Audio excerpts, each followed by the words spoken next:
Entering the Mayo Experience. Mayo Experience. Mayo Experience. Mayo Experience. Experience. Welcome to the Pat Mayo Experience, presented by DraftKings. We are back. NFL 2022 season. Future bets. Best bets. The gold, the silver, the bronze. Remember to smash a like to the episode, sub to Mayo Media Network on YouTube, and download the Pat Mayo Experience Audio Podcast, Apple Podcast, Spotify, Stitcher. Leave a review, a good one, while you're up there as well, because we got non-stop football action coming at you. You want to get projections for the season completely free at runthesims.com. You want the betting and DFS package all in one, runthesims.com/Mayo to get yourself the 10% off. You want to catch all of the other shows? Hit the description. It's easy stuff. All free shows down there on demand at your disposal. And the Pat Mayo Experience DraftKings Week 1 Listeners League is now open. It's filling quickly. Go get your spot. Link is down in the description. We've got that out of the way. It's time to bring the team back in. The best new thing that's happened to this show in a very, very long time. Rob Pizzola, Cam Stewart are on the line. Rob from betstamp.com. And I hear you have a very special project on the horizon, Rob. Yes, I do. Great teaser, Pat. More information coming out in the next couple of weeks, but very excited to produce a lot more content for the upcoming football season and for all other sports as well. So I'll announce in the coming weeks what that's going to look like. But thank you for plugging that. Very excited about it. More details to come. Is it just like tier 2 Argentinian basketball picks? Because I can use some of those. You know what? There is a niche market for that. These Telegram groups that are popping up now with like all these random soccer leagues, second division Dutch football and whatever. It's nuts. So essentially, Cam, it's just a bunch of Morencis out there looking for stuff to bet on at 2 a.m.? Don't just throw him in that boat. I got problems too, Pat. I bet Asian horse racing at night. I was doing golf stuff till like 2 o'clock in the morning, and that's what I do. After you do shows, you're jacked up, flicking around. Oh, there's Australian horse racing. You're right. Oh, New Zealand basketball, whatever. We like to bet. That's the one thing we like to do, Pat. And I'll tell you, already this week for the golf, I think I got what do we got? 27 bets in, and that's before the tournament's even started. So we like to rock. Let's party. Cam Stewart is back of sportsgrid.com. You can catch him every day for 28 hours live, right?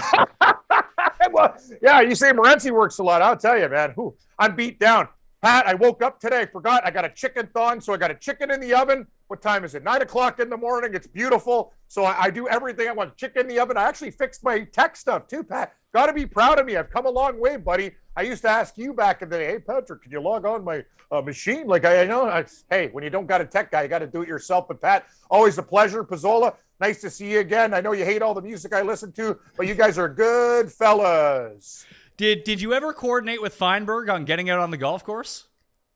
I tried, but actually I do have some news upcoming, not as good as Pizzola's during the football season, because I'm going to be working all weekend on Saturdays and Sundays. And I have some news that I could talk about doing another radio show for another network coming up. I can't really talk about it, kind of like Rob. I'll wait a couple weeks till it's absolutely official. But Fridays I have off, so I'm going to give Guy a call, and hopefully we can peg it up on Friday, because that's my new day off. 6 days a week, college football on Saturday, NFL on Sundays. So I told the bosses I can't do 7 days a week. So Friday, I got to call this guy. He invites everybody else. It was nice of him to reach out to me, Pat. I thought he was mad at me for something because I used to take his lunch at work, but apparently he still loves me, and that's good news. What do you think, Pizzola? Do you think Jeff has Fridays off?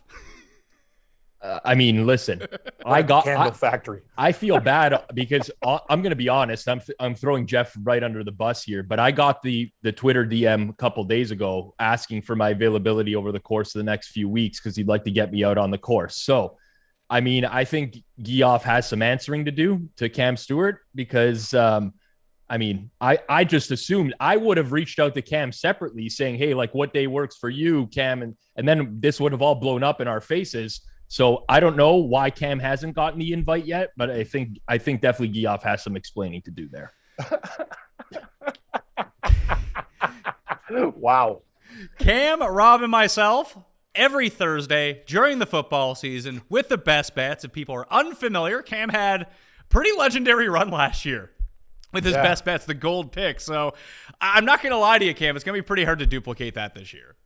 I got to be honest with you, Pat. It must have been luck. If I did that every year, I'd be living with like Jeff Feinberg's life. I don't need a candle factory. I'd be living on a golf course. I'd have money. I'd have time off. I'd dictate my own schedule. The problem is, Pat, I don't think I could duplicate it either. But maybe you guys are my good luck charm. No, last year was absolutely amazing for the gold picks, and hopefully we can bring everybody some winners and pad those bank accounts so I can actually maybe take a trip out to Halifax, Pat. We can hit the Felt, hit the Donaire stand, right, Pizzola? And me and you, Pizzola, you can take me to a metal show.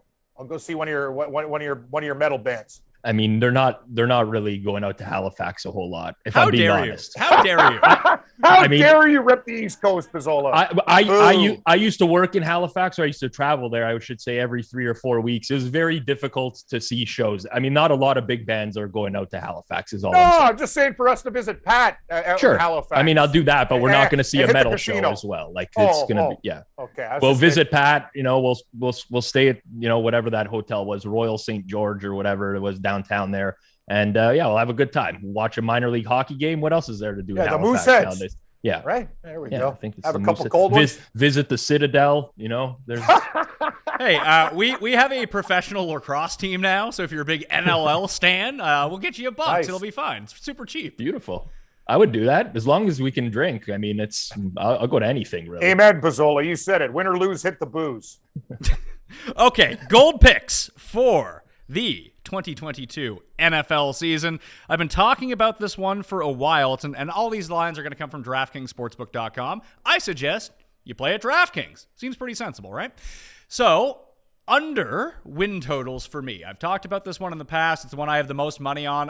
Like Pizzola, I'm not super keen on tying up my money for 6 months in a futures market when I can try to roll that money over week after week. Not that I do, because I lose all the time anyway, but this one I really like. And there's 2 bets that go, I mean, the one bet and the juice is actually down on it. I grabbed it at plus 150. It's still currently plus 120. If you go under team futures and alternate win totals, I have the Chicago Bears under 5.5 wins, plus 120. I also bet them 12-1 to have the worst record in football.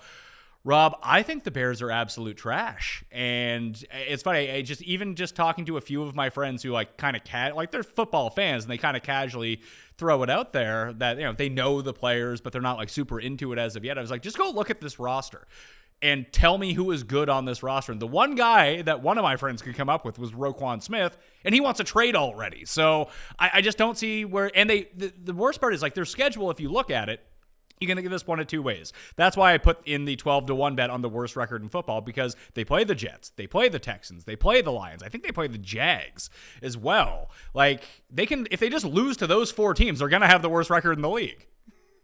They have a historically bad type of vibe.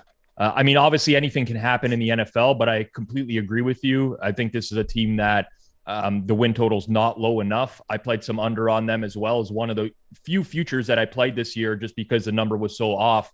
And I mean, there's nothing in terms of talent. I mean, sure, Justin Fields can make a step forward this year, but he's playing behind arguably the worst offensive line in the entire league. Definitely a really poor one outside of their right tackle, Riley Reif.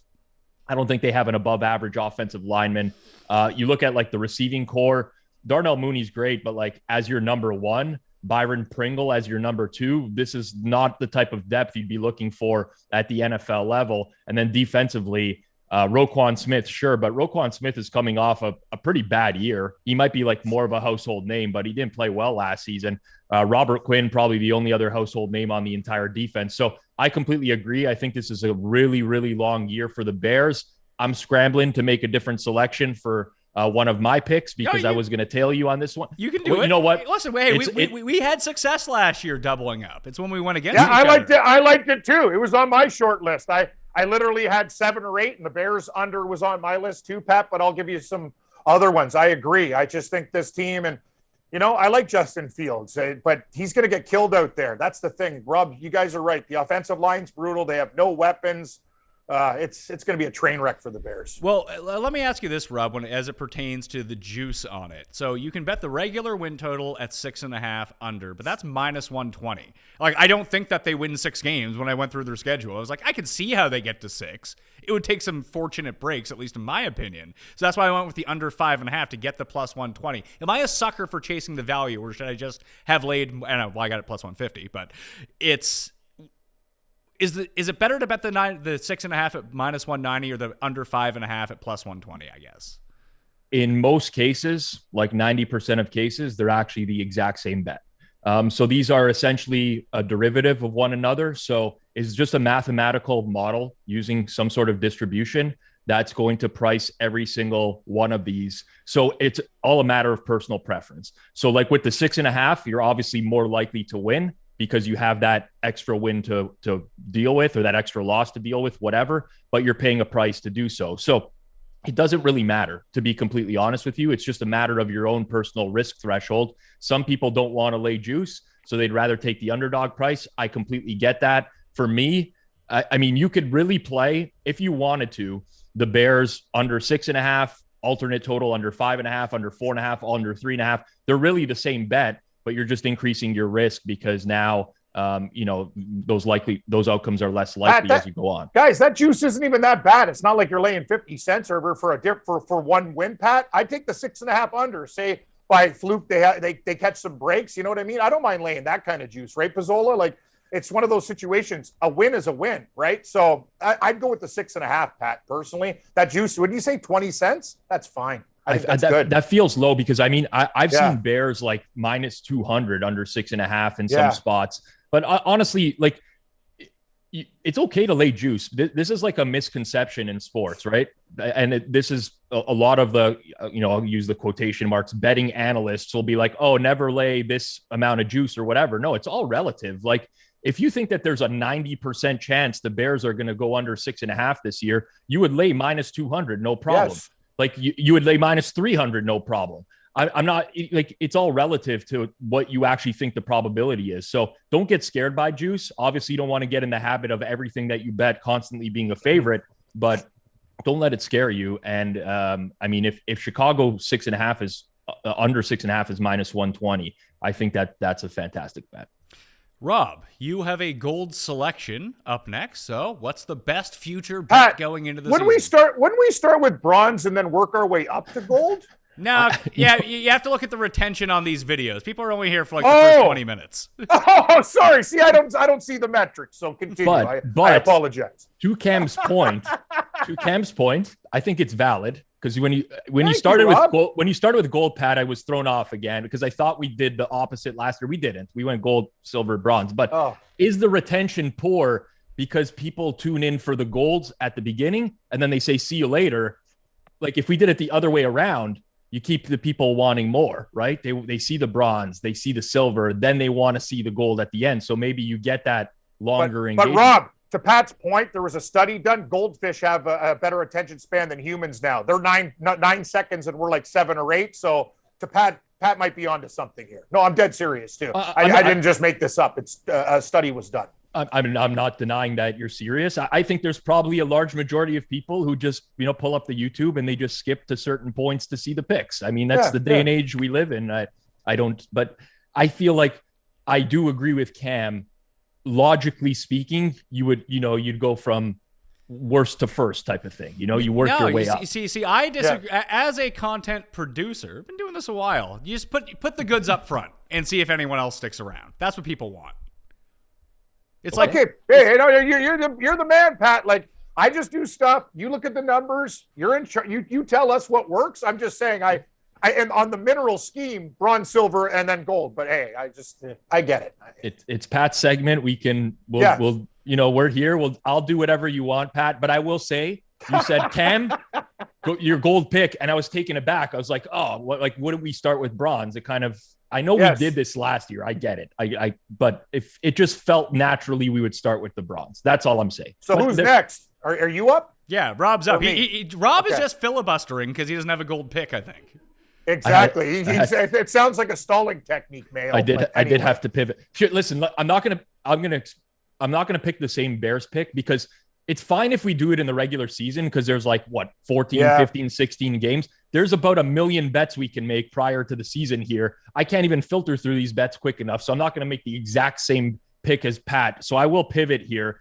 I'm going to go with the New Orleans Saints over 8.5 wins, minus 105 at DraftKings, which I think is a fantastic price. I think that should be priced way higher, something like minus 135, minus 140. I do think the Saints are an above average team this year, or at least will finish with an above 500 record. Part of that is that I'm not too keen on two other teams in the division, which are Carolina and Atlanta. I also think that there's this is just me posturing here, but like something could be going on with Tom Brady and the Bucs right now. He keeps missing, the preseason with a family matter, so on and so forth. Don't know what's going on there. That would just be an added bonus if Brady wasn't playing regular season games against the New Orleans Saints. But I look at the Saints roster and I fall in love with teams that I think have really good offensive lines and really good defensive lines. Now, a lot of people will question the Saints offensive line because they lost their left tackle in the offseason. I still think it's a very good offensive line. I think James Hurst will be fine at left tackle there, but especially the front seven on defense. To me, this is the best defensive front seven in the entire league. And you look at Jameis Winston, yes, he turns the ball over a bunch, but this is going to be his best crop of weapons in a long time with Thomas, Landry. They drafted a rookie, Chris Olave, Marquez Callaway. Like it's Olave from Ohio State is going to be awesome. And another thing, Pizzola, Winston's numbers were great before he got hurt. That's another thing that people like, yeah, sure, he'll throw a couple picks, but look at the other meatballs that they have. Trevor Siemian rolling in, Ian Book from Notre Dame. That guy's not even ready for the NFL. So I like that pick with the Saints. And look at their division. The Falcons could be the worst team in the National Football League. Talk about the Bears. I don't think so. Bears. You're sleeping on my guy, Marcus Mariota. I like Marcus Mariota. Actually, I like his props to go over or whatever, but their defense just blows. Come on, Mayo. It's awful. Hey, their defense sucks. You know what? Their defense isn't great, but if you look on the outside and you look at their two corners, tell me a team that has two better starting cornerbacks. Their defensive line is awful. Yeah. Their linebackers blow.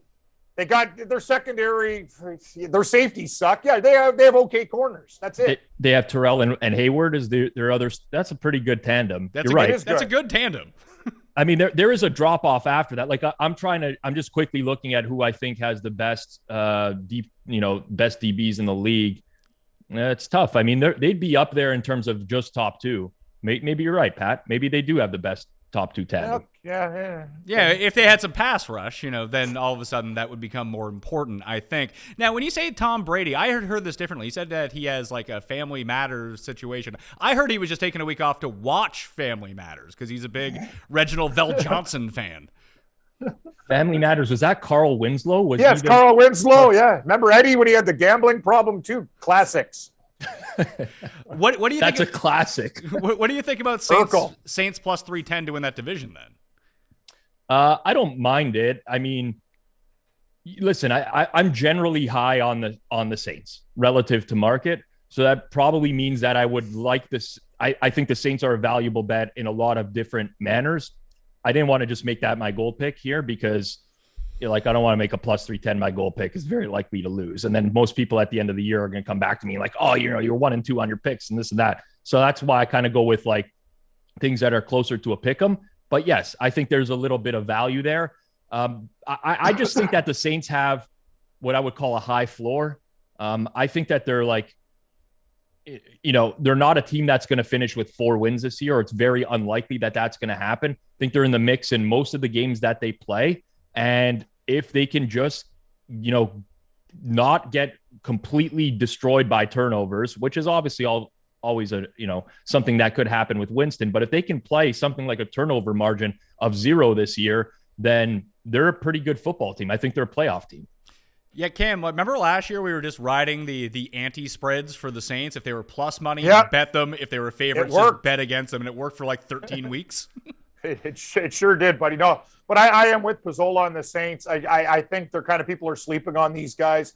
Their defense is very, very strong. I think Winston is fine. Let's remember, this guy was chucking it all over the lot before. He'll make a couple mistakes, but these other guys that they had in were absolutely brutal, like not even NFL caliber quarterbacks. So, and I like their young weapons. I think they're going to be fine. I like the Saints as well. Well, Who do you like as your gold pick, Cam?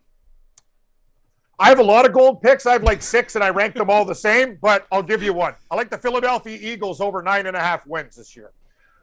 I think the Dallas Cowboys, no offense, Rob, my little cousin, love you, Mikey. Great wedding. Can't say enough about Wooden Sticks Golf Club. It was fantastic, but nice. I think the Cowboys regress. I think Jerry Jones and that staff, like, they're meatballs. They haven't addressed the offensive line as issues. They have receiver problems, everything. So I'm going to go with the Eagles. I think Jalen Hurts is going to make some big strides this year. I love their offensive line. Right, Rob, would you say top 5 or 6 in the National Football League? I would. I think they have weapons on defense. I like everything that the Eagles are doing. They also, I think they're better. They're going to beat up on the Giants, the Cowboys. I think the Eagles win the division. So obviously I'm going to have to take them at 9.5. I think they win.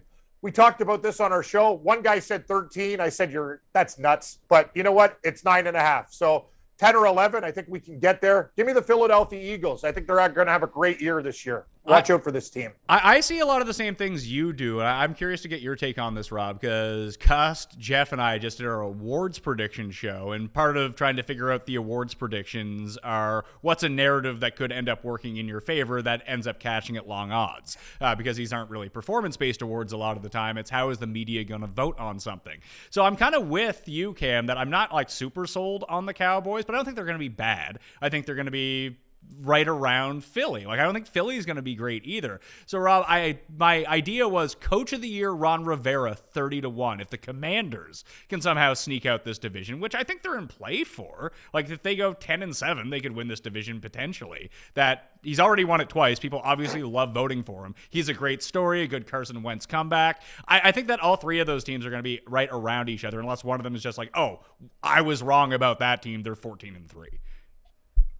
I think the Commanders are going to stink because I think Carson Wentz stinks. I agree with you, Rob. I think Carson Wentz, this is the ginger you should be listened to. I don't appreciate Kick a Ginger Day, but Carson Wentz is horrible.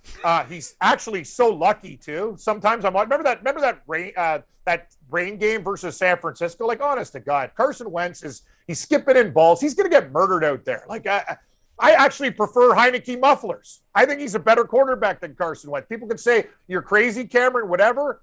Yeah, I'm with you. I think the Commanders blow. Is there actually a Kick a Ginger Day? Is that a real thing? Yes, there is. In England. And I think many gingers had enough, and they started saying, you want to kick a ginger? Well, we're going to kick your ass. So it is something that happened. And another thing that I hear about redheaded people, gingers have no soul? Where the hell did that come from? I cry at movies with Tom Hanks and the volleyball Wilson. And I watched the Truman Show the other day. I was in tears. What are you talking about? No show or no soul? Come on. National Kick a Ginger Day is November 20th. People are wondering. Oh, well, it's coming up. So I better leave my domicile that day. Go hide. That's the day that Jeff's going to invite Cam out for a round of golf. Yes. Well played, Pizzola. Rob, yes. Roberto, let's get into silver picks. You got a silver pick for us? I do. I'm actually gonna stick with the theme that we were just talking about and kind of piggyback on the same division. I do agree with Cam in that I think the Eagles are going to be a solid team this year. To me, they actually have the best offensive line in football. My biggest concern with the Eagles is a quarterback, Jalen Hurts. I think sometimes he becomes like a one-read guy, tries to scramble. But I think this year, A.J. Brown, Devontae Smith, just throw it up. He'll be fine. Like, I don't think that's an issue. Dallas Goedert is actually an amazing tight end as well. I'm going to stick in the division, though. I'm taking the Giants under 7 wins, -110. I think the Giants are getting some offseason hype because they have a new head coach, Brian Daboll, who came over from Buffalo, was a good OC there. They think he can just fix Daniel Jones all of a sudden, and the Giants are going to turn into a contender. I do not agree with that. I think Daniel Jones at this point in his career, he is what he is. He buckles under pressure, doesn't actually feel pressure in the pocket, which is a huge problem because they don't have a good offensive line. And he just creates way too many turnover-worthy plays. So I don't see a scenario where the Giants are very good this year. I mean, obviously anything can happen in the NFL, but Kenny Golladay, this guy looks like he's running in cement. If you see all the preseason stuff with him, I don't know what happened to this guy, but he completely fell off the face of the earth. Offensive line is average. Saquon Barkley, everyone's talking about how explosive he's been in preseason. He hasn't really been good since his rookie year. We know that there's a very high likelihood he's going to get injured at some point. And on top of it, I mean, the Giants secondary is not very good. Like, aside from Adoree Jackson, who's one of their starting corners, every other corner they have is like well below average. This is a team, in my opinion, that is going to get picked apart through the air for the majority of the season. It's going to be on Daniel Jones to keep up. I just don't think that Daniel Jones is capable. So when I look at this division overall, just to go back to Cam's pick as well, I'm down on all three teams other than the Eagles. I think the Cowboys, like Mike McCarthy, first coach fired, might be worth a look type of thing if they come out of the gate slow. Washington, hold on. bad quarterback. You're a Cowboys fan. You know Jerry's not firing a coach midseason and like year 3. That's not. He had every chance to fire Jason Garrett for like 5 straight years. Who knows what that guy's going to do, Pat? Some days he wakes up, you know what I mean? Like, who knows? Jerry Jones, this guy is like, he could just say enough is enough. Like, the guy holds his own press conferences, does whatever the hell he wants. If McCarthy comes out and Dallas loses like bad games, he will get canned. He will. But, like if you look at the Dallas receiving core right now, not James Washington got hurt. Michael Gallup is not going to play to start the season. CeeDee Lamb, hopefully he's fine. He just like walked off with an ankle injury yesterday. But aside from CeeDee Lamb, they don't have any receivers whatsoever. This is a team that, in my opinion, like, you'll see their true potential or their true form as the year goes on. But early in the year, this is a team that I think will probably struggle just because of the receiver injuries, and someone's going to be made the scapegoat. It's probably not going to be the GM or anything like that. You know how pressure's on in Dallas. Like, an ugly start, they start 0-3. People are talking about blowing this thing up. I could totally see it. So I'm going to say this. I'm not going to use this one because I like a lot, but asking Dallas to win 11 games, I think, is ridiculous. I agree. I you know what, Pat? I might as well make it like my pick. Like, I think the Dallas Cowboys are a fraudulent football team. Maybe I'm crazy. Well, is that going to be your silver pick? Is it going to be Dallas Cowboys under? It was, but I wish, can we add a mineral?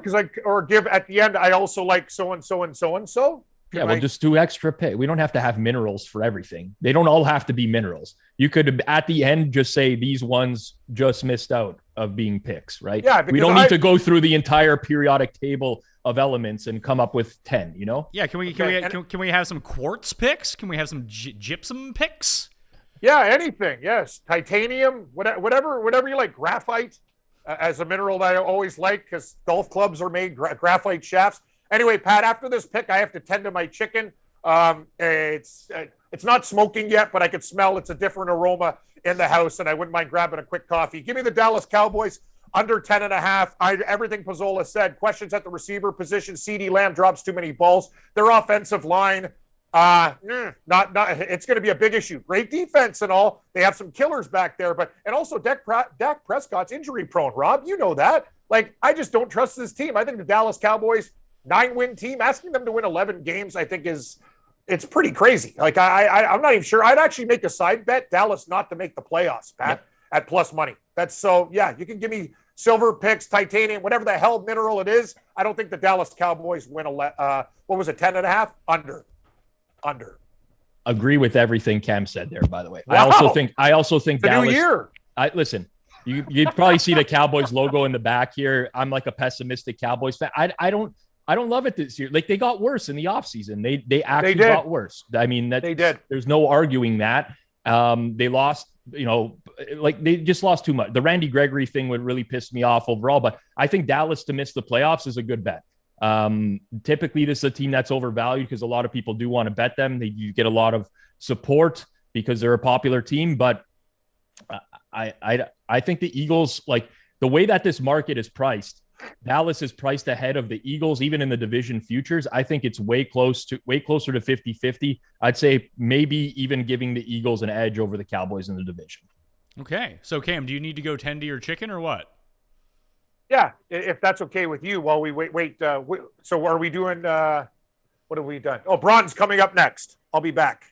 All right, you come back, and Rob and I will talk about my silver pick as you go tend to your chicken. It'll take 1 sec. No, it's fine. You go grab yourself a coffee. Rob and I will just continue the chat live on the show, by the way.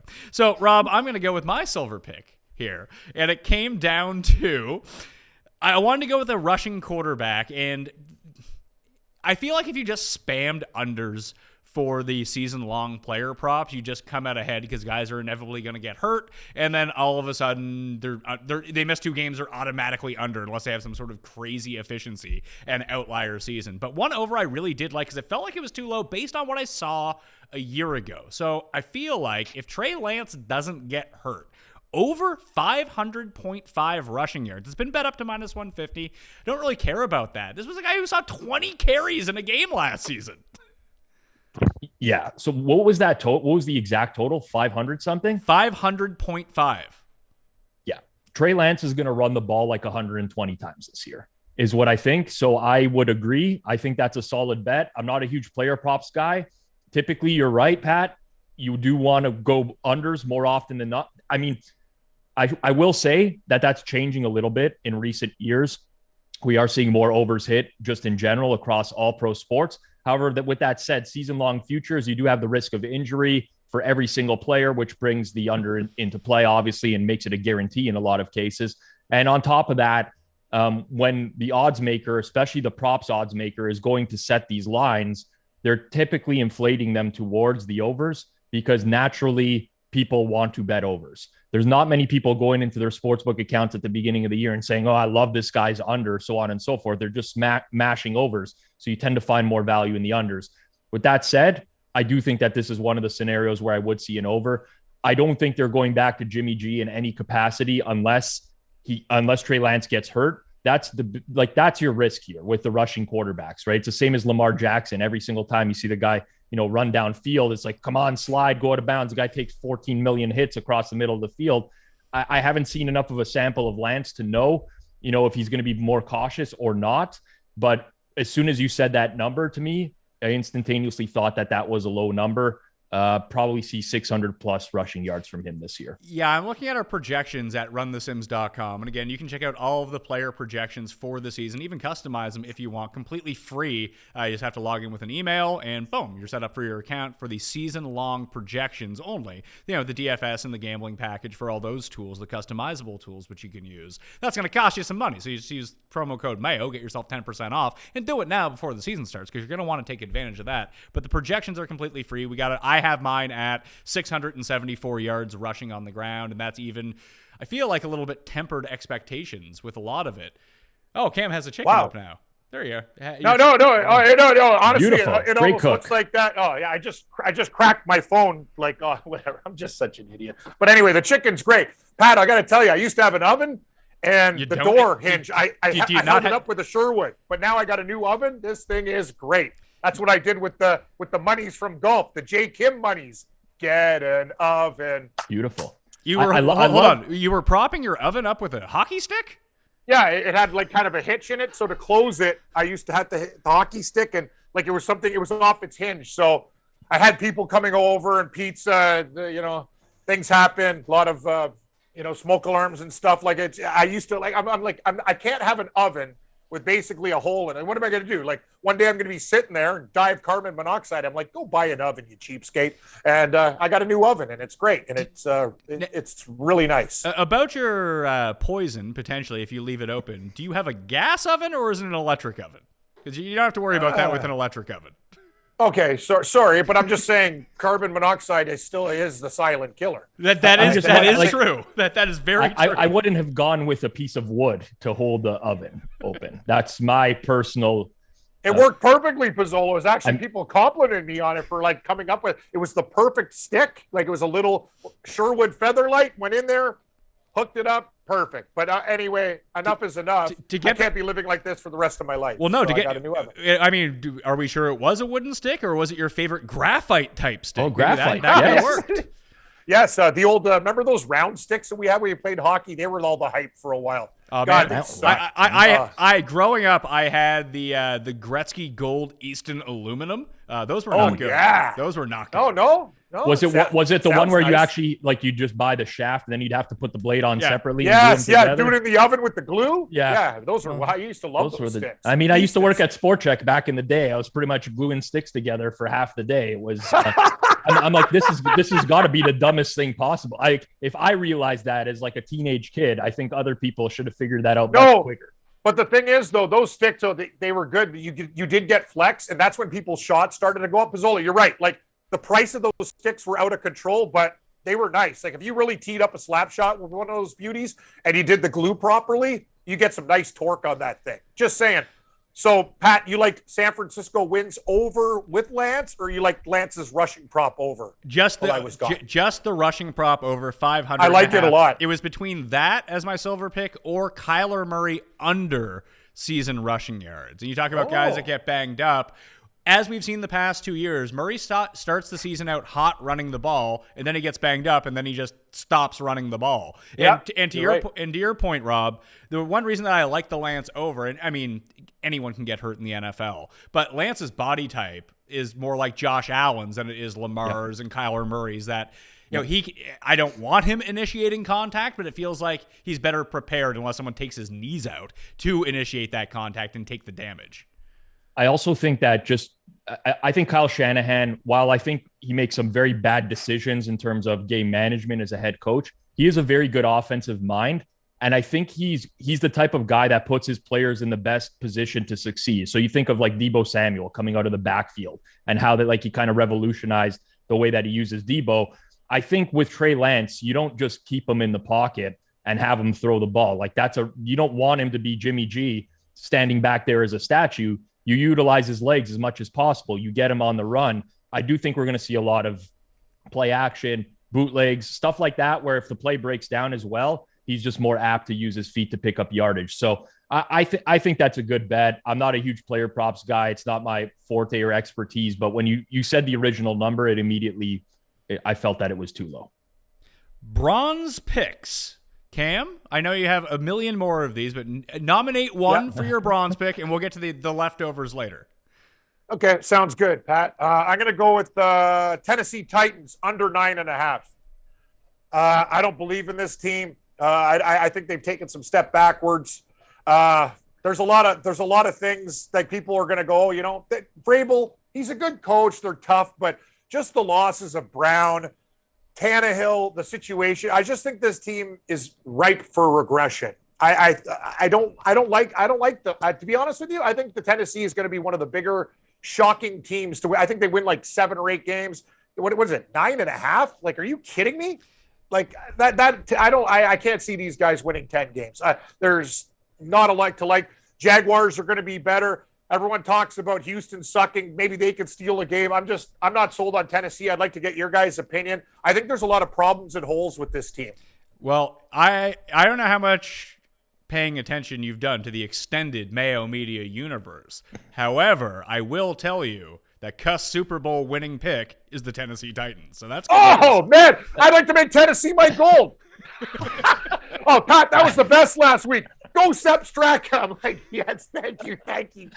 God. Why can't he just work his powers for good instead of when I have a golfer with a 4-shot lead who gags? That's the thing, Pat. We need to consult him, and every bet we have, we got to get cussed in there on the opposite. And hey, we can get more than ovens. We can really load up on the appliances if you get my drift. Oh, yeah, brand new stainless steel kitchen coming for Cam soon when he leverages the Ender curse. Yeah, exactly, buddy.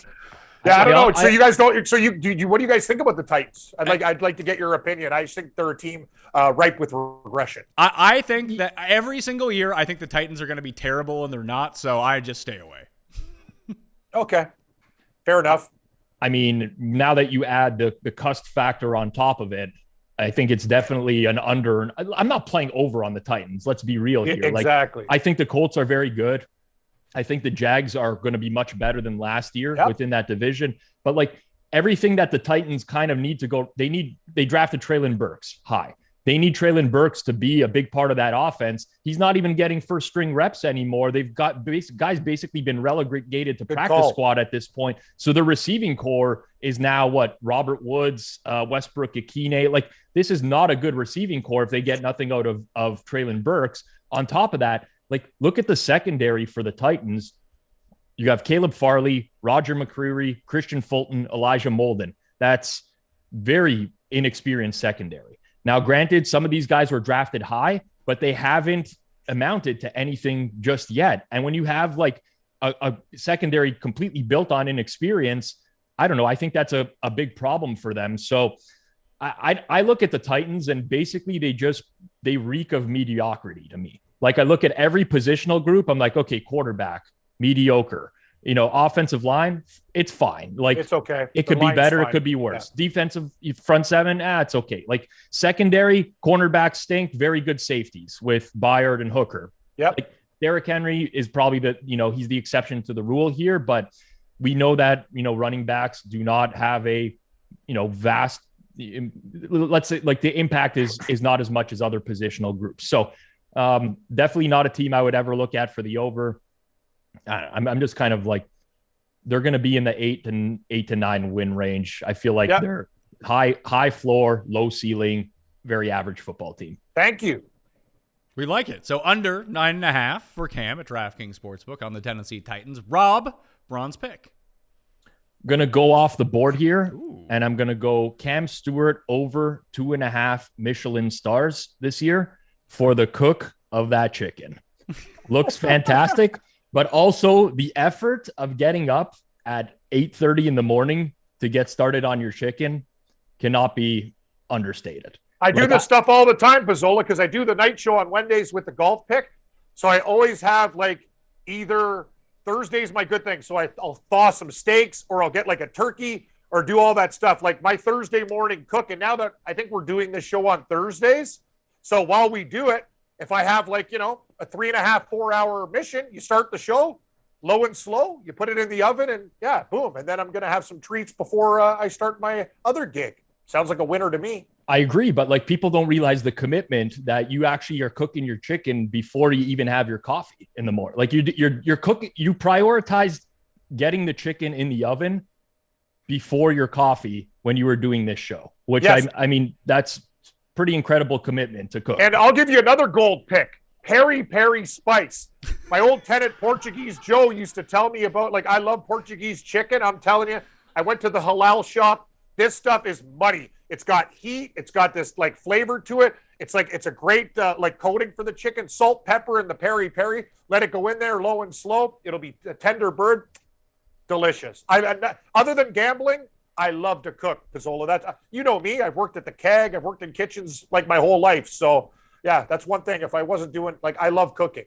I just don't want to cook for a job. I like to cook on my terms. I feel like you're leaving a lot of money on the table by not getting like brand ambassador deals with, like, you promote some sort of different food item on this show.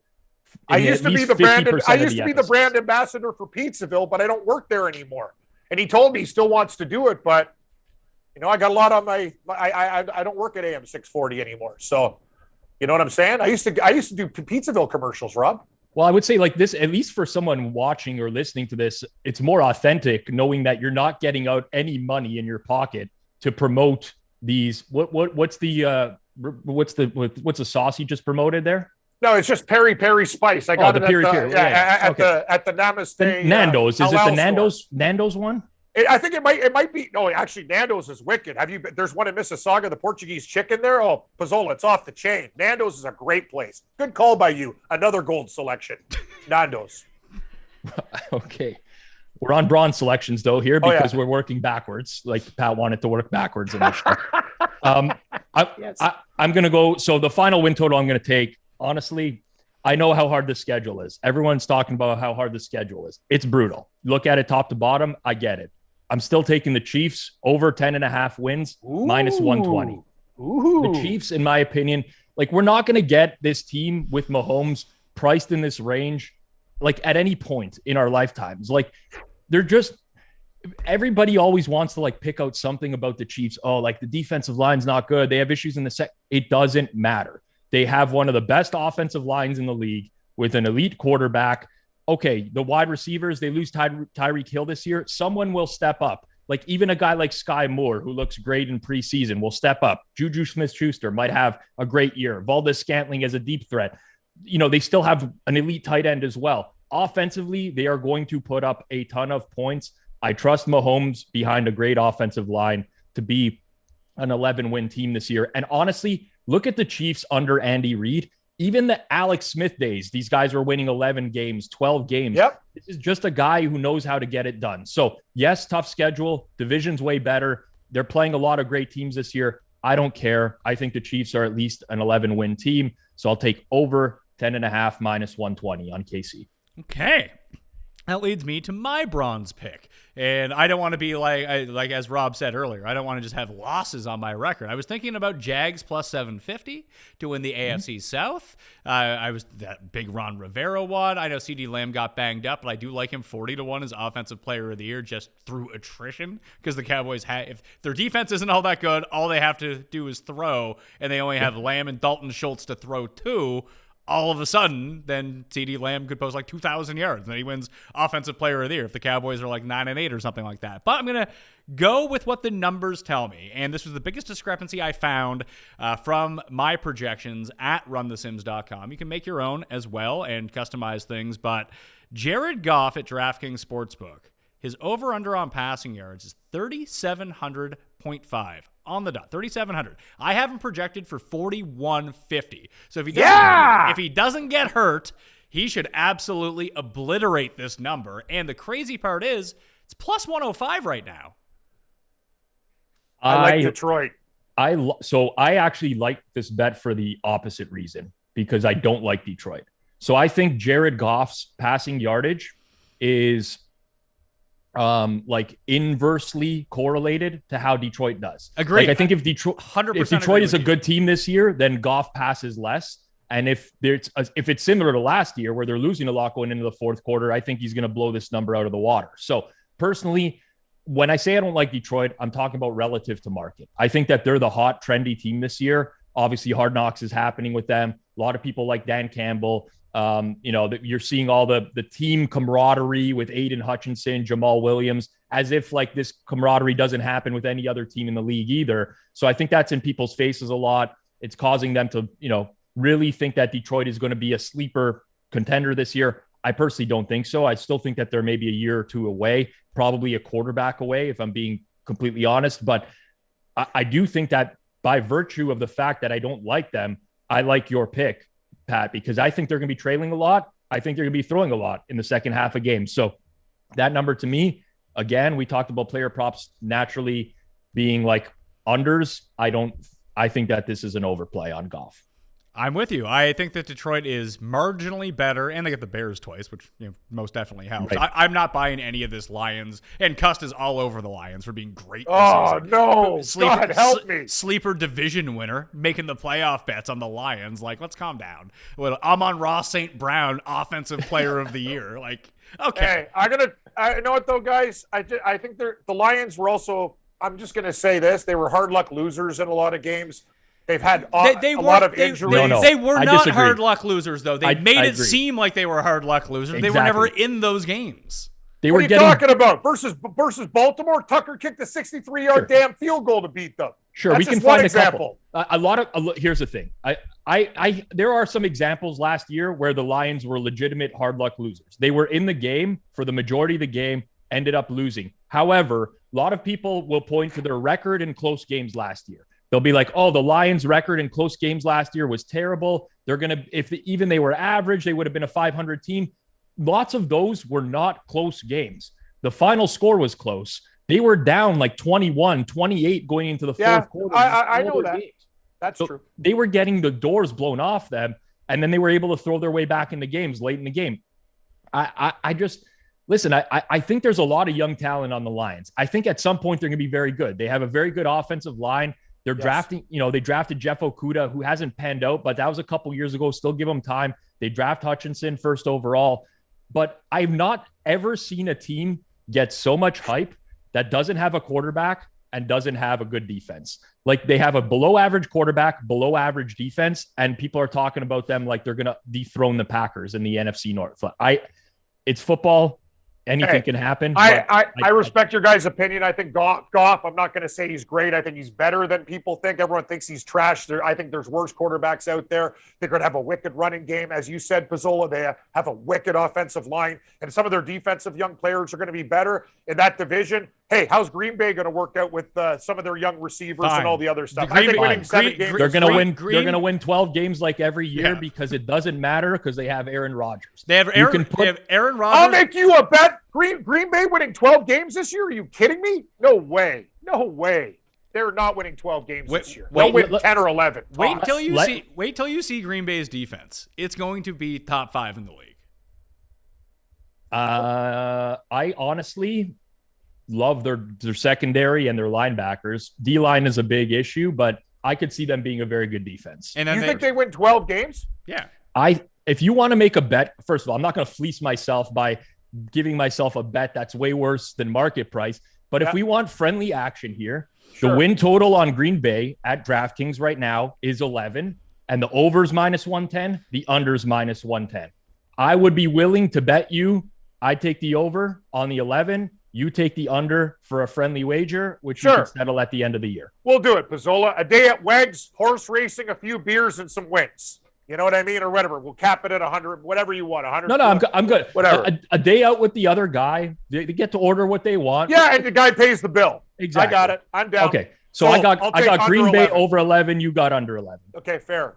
We push. We have different opinions of this team. Okay. I still think they're like 10 win team, but I don't think they're going to win 11. Well, games. they're going to lose in the first game of the playoffs, but they're going to win 12 or 13 games along the way. Well, they have. It's got this weird feeling Rodgers gets hurt this year too. Well, that's just a okay. vibe. So that's a vibe then. But they have 5 wins, like basically guaranteed in their division. Maybe the Vikings beat them once. I actually like the Vikings to win that division, but I'm crazy. I think they can. You're like Feinberg every year. Oh, the Vikings, watch out for the Vikings, and it's like they have. Yeah, that's good. I like Feinberg. Hey, I hope he takes me golfing. I hope it's not just chatter. So what? Pat, when can we do the leftovers? Right now, yeah. Okay. Cam's leftover. So the chicken you're going to eat tomorrow. These are those picks. Yes, they are. So let me go here. Other things that I like.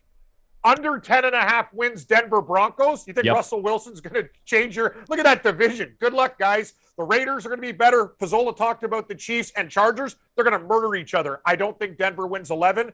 We also like the under 6.5 with the Bears. And here's my other one that I really like that people aren't talking about. I like under 10.5 with the Rams. I don't believe in I think this team is in for regression as well. I don't think they win 11 games. I think San Francisco wins that division. And this team, I think actually, I'm going to make a prediction that the Rams win 9 games this year. DraftKings actually has a great price on that one. Rams under 10.5 is plus 105 at DraftKings right now, which is actually a really good price. I would agree with Cam on the Rams if I didn't hate all the other teams in the division either. I do not agree on the Broncos. I think the Broncos are the best challenger to the Chiefs in that division, and I think Russell Wilson wins MVP. Wow. Wow. I mean, it can happen. It's the situation where he could do that for sure. Like, I just think that there's so many people in trying to figure out, like, who's going to be the team that beats KC. And it's like, no one. Like, Chiefs are going to win the division. That's my personal opinion. Like, I think there's so much value on the Chiefs to win the division right now because everybody every year talks themselves into, like, no one likes KC anymore. No, it's like when New England had Brady, right? Yeah. Every single year we talked ourselves in, okay, this is the year for Buffalo where they're going to dethrone Brady. This is the year for some random team, the Jets or Miami. And granted, it's not the same comparison because these AFC West teams are better than those. But I just feel like we look for reasons of like why the Chiefs will lose. And it's, I don't know. I still think that they're on another level compared to so many things can go wrong for the Chargers. Broncos, huge range of what could happen to them. We don't know if Wilson is cooked. We don't. I mean, I don't think he is, but he could be. And then the Raiders are bad. The Raiders are bad. Well, here's what I'll say about the Raiders. The Raiders' upside is their record from last year because they were the luckiest team of all time last year. Yes and no. So my opinion on the Raiders is this. Their offensive line is terrible. But if they could figure out a way to just get the ball out of Carr's hands quickly, they have 2 very good receivers that can separate. Devontae Adams, Hunter Renfrow. So if they can just run like a quick passing offense, I think that they can be very good. However, I mean, it can go either way with them. I just feel like the Raiders massively overachieved last year. They got that record. It was such a weird year, and you look at the 10-7, like, oh my God. It just feels like in that division, their upside is 10-7 now. So if they have any sort of bad luck, then they're just going the other way. You know what it is, though, Pat? Like, you're asking the reason I like Denver under, the Raiders are still decent. The Chargers are a damn good team. And as Rob said, the Chiefs are still kings. So Denver, 11 wins. Like, these guys are going to beat the living crap out of each other. And as a Seahawk fan, I will tell you this about Russell Wilson.